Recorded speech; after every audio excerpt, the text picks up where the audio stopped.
I'm Amelia. Amelia Dearborn. They only called me monster. Allow me to see what you look like. Look upon me. Scream into the night about the monster. What you are saying, the book Frankenstein is actually... My life story. Adam! We shall call you Adam. Amelia, why are you doing this? Perhaps it is because you saved my life. I would have died out there, lost in the forest. I'm afraid, Amelia. Not for myself, but for you. That's a very human thing to be, Adam.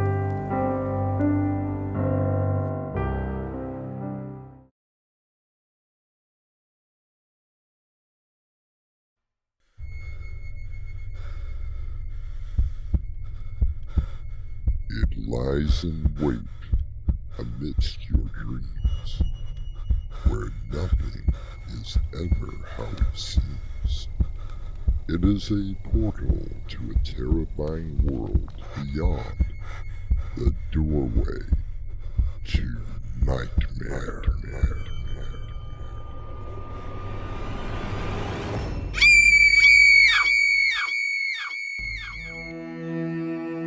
Come in. Welcome. I'm your host, Artemis Black. There have been a number of adaptations of Mary Shelley's Frankenstein, from movies to television and even radio and stage plays. As I have watched, read, and seen many of them, I find myself having more sympathy for the monster. Well, here we are. Home sweet home. Please, Amelia, don't turn on the lights. It's okay, Adam. I've already seen your face, and I'm not afraid. I have felt your heart. It will be fine.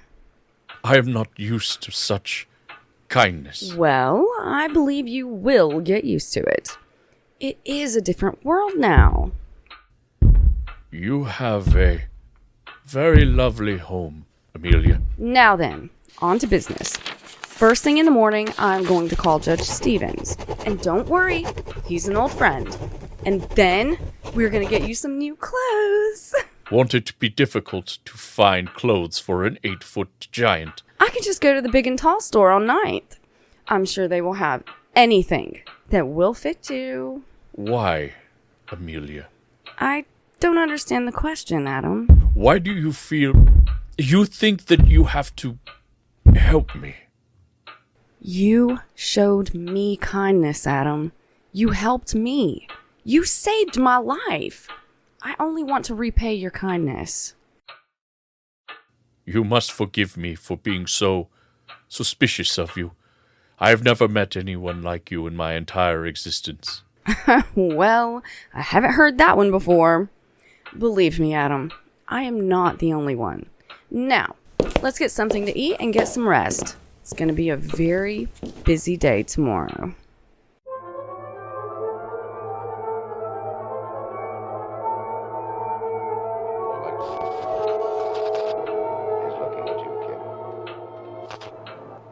I have a feeling we're not in Kansas anymore.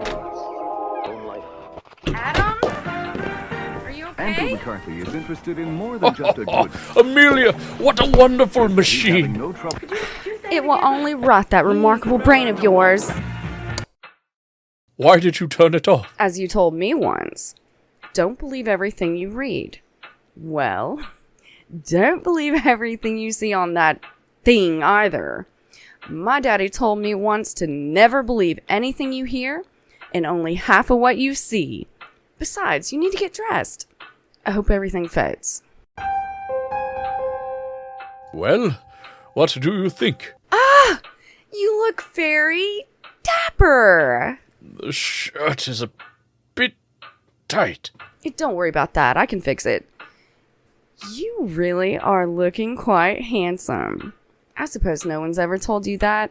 And I never lie. Please, Amelia. No, really. I'm 8 feet tall. Look at the size of my hands. I'm clumsy. I'm a freak. Don't ever say that. You are a beautiful soul. When or if the whole world puts you down, never put yourself down. Now, let me go get ready, and we shall leave. Go? Go where? You are about to be introduced. Amelia, I don't think it's a good idea to... To show you off? To have a handsome man on my arm? To allow my friends to see an educated, sophisticated man about town? I don't get it. Oh, it's a quote from a movie. Never mind. I'll be back in a few minutes. I still don't get it.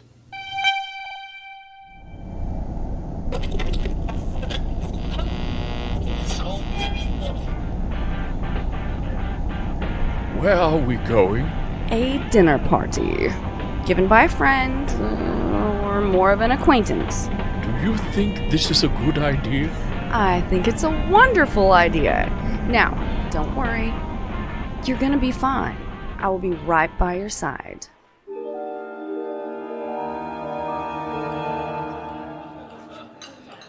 I thought you said it was a small party. Oh, quit worrying. Okay, so there are a little more people here than I thought would be. It's going to be...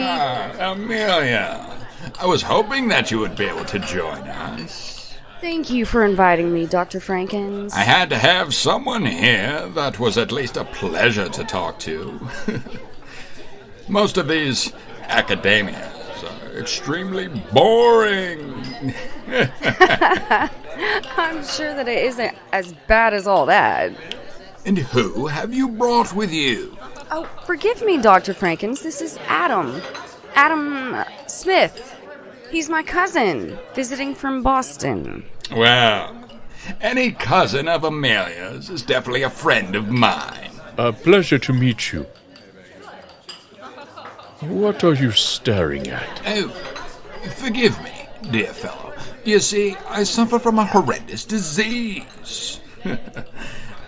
I'm a rather brilliant surgeon, so I tend to notice, imperfections.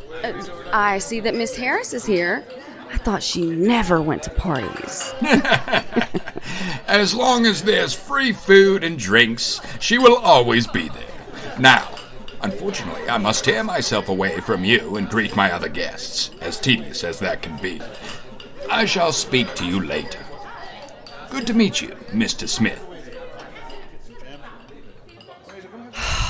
That went better than I thought it would. Afraid I was going to start rampaging? Of course not, silly. Who is Dr. Frankens to you? Nothing. As I told you, he's more of an acquaintance. Why do you ask? He looks familiar. Like I have seen him somewhere before. Dr. Frankens walking through the woods is about as improbable as you running for mayor. No, not in the forest. There is something about his eyes. I've seen that look before. I remember those eyes.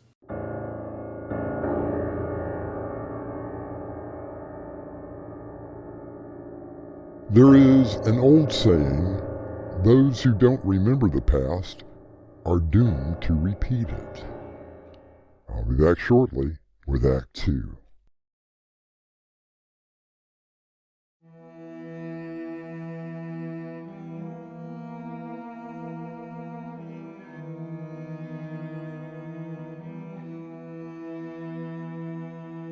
The Frankenstein Castle. Oh yes, it exists. Is located in Germany. Local legend tells of Johann Dippel, who in 1673 experimented on corpses, had created a monster that was brought to life by a bolt of lightning. But the story has never been proven.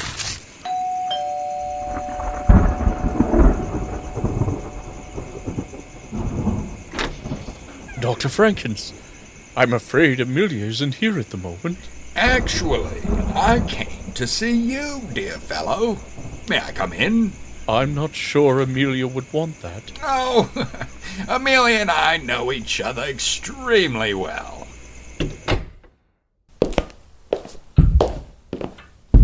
What can I do for you, Dr. Frankens? No small talk. No offer for a drink. Very well. Straight to the point. I want you to help me. In what way could I possibly help you? Please, let us not fabricate the conversation. I know exactly who you are. Of course you do, Dr. Frankens. Amelia told you last night. I'm her cousin from Boston. Did you honestly think that I believed that, even for one moment? No, dear fellow, I know who you are and what you are. I think that it would be good time for you to leave. You are him. You are the...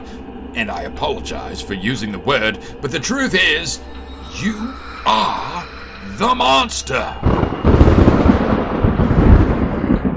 You know. Then you also know what I am capable of. Please, there's no need for violence. I only want you to help me in my research. What do you mean? Ask yourself, how would I know exactly what and who you are? Simple. My great-grandfather was indeed Victor Frankenstein. I knew it! I could see it in your eyes. Now don't panic. Your secret is safe with me. But don't you understand? Coursing through your veins is the secret of life. I am researching the very subject. And what would you want of me? I only need a small amount of your blood, nothing major.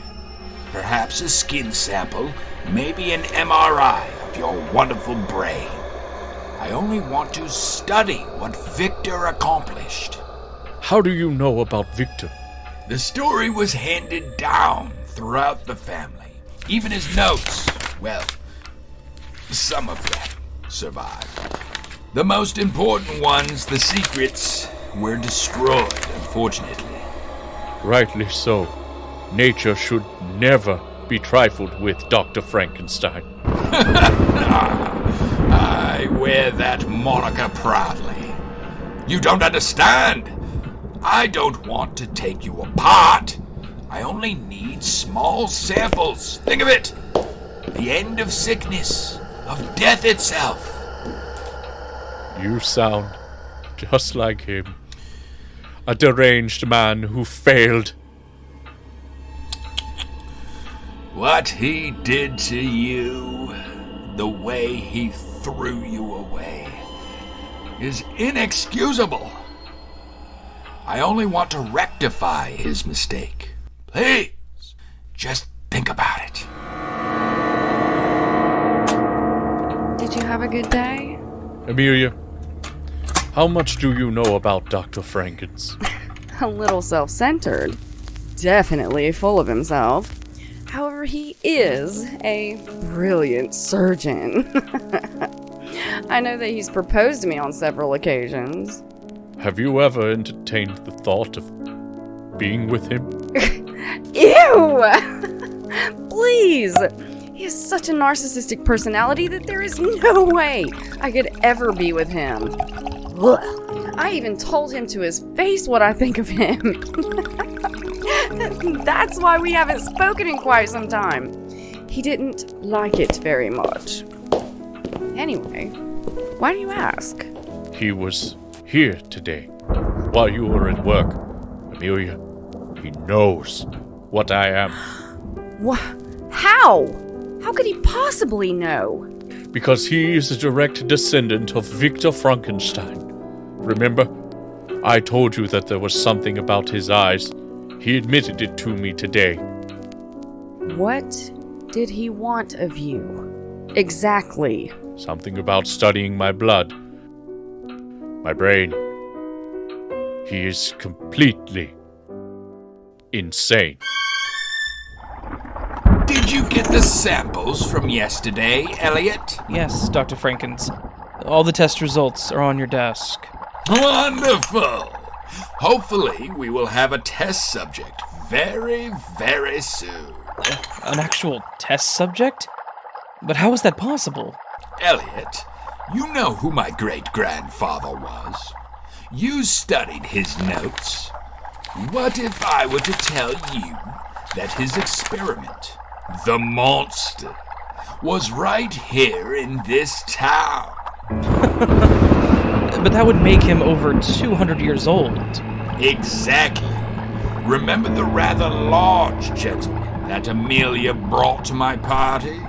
You're not saying that he is the monster Victor created? Yes, I am. Imagine what we can learn from such a specimen. Dr. Frankens, don't you think it is rather unethical? I mean, what sort of tests are you talking about? I told him I only wanted his blood, samples from his skin, perhaps an MRI. What I want is that remarkable brain. I'm sure the MRI will give us everything that we need. Is that the extent of your mind, Elliot? Your so-called scientific curiosity? No, dear fellow. I want to study his brain outside the body. But that's murder! Is it? For science, would it be considered murder?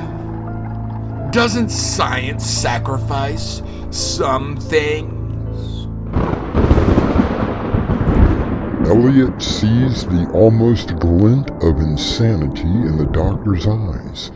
He shudders and wonders what he should do next. I'll return shortly with Act 3.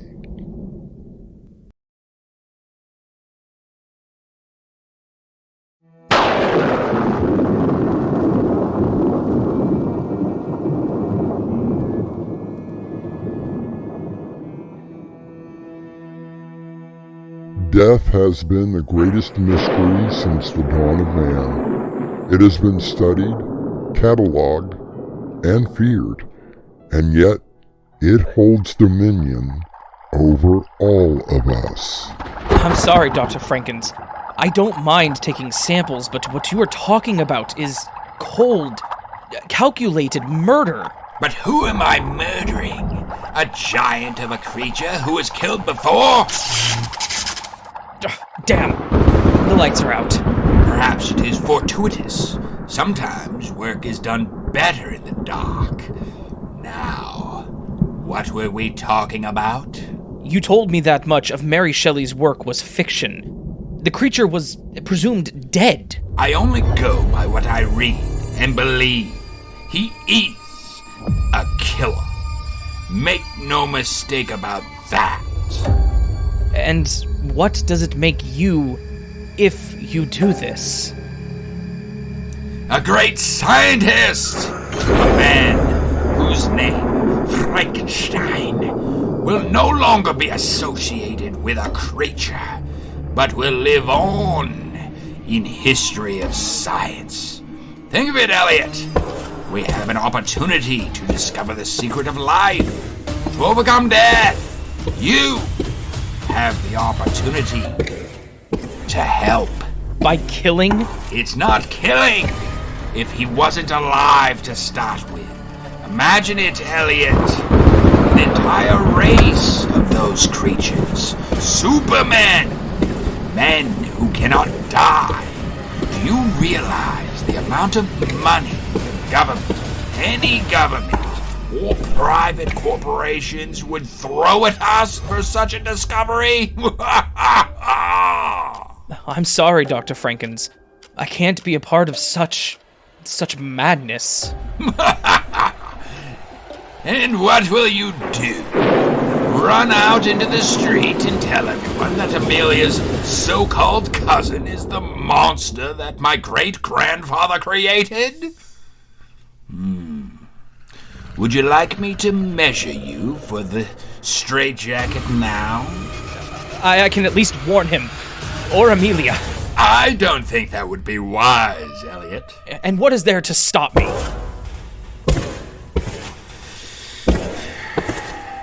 Oh, I really wish you had not said that.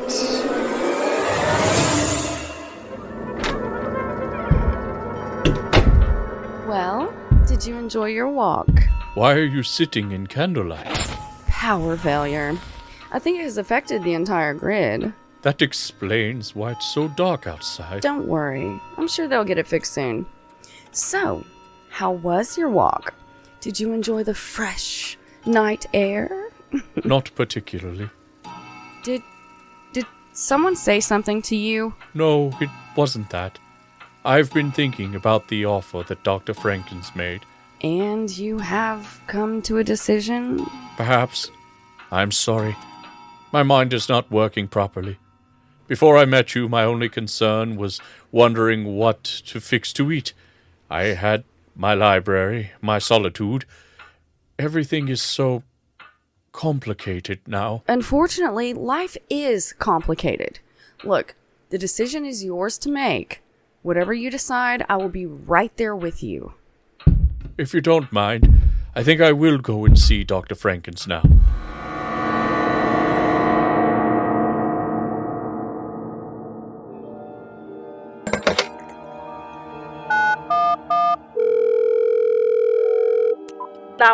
What's your emergency? Yes.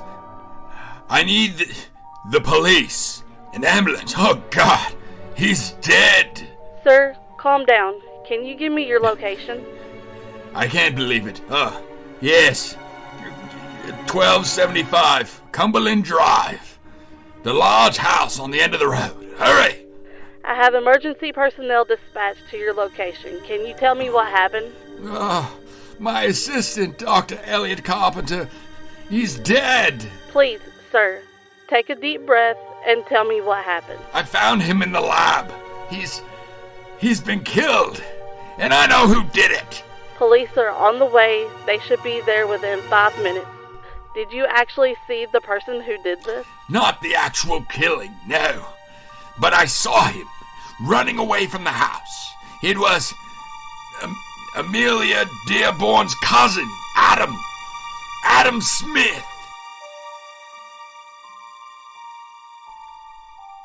Thomas Jefferson once said, "He who permits himself to tell a lie once finds it much easier to do a second time." As Dr. Frankens waits patiently for the police, he smiles and begins to plan. I'll return shortly with a final word.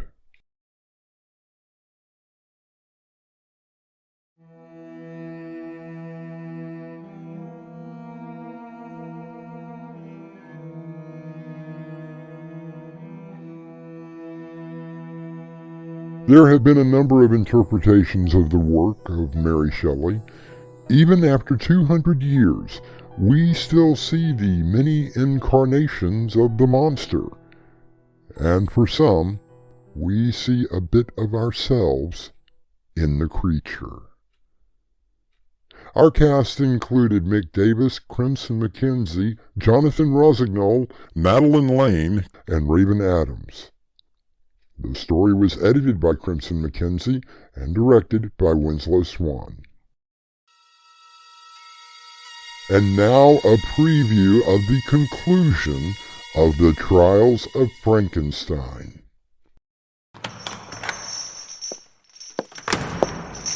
Chained again like an animal. Please, Adam, please, just calm down. I'm here now. I warned you, Amelia. People never change. Adam, just tell me what happened tonight. Do they not understand how easily I could break these chains, these bars? How I could snap the necks of those stupid people with a simple squeeze of my hands? Let's hope it doesn't come to that. You just have to remain calm. I didn't kill him. And that is what I'm going to prove in court. This is Artemis Black, inviting you to return with us through the doorway to Nightmare for another adventure in the terrifying world of your imagination. Until next time, slumber peacefully. Epilogue. The butler did it.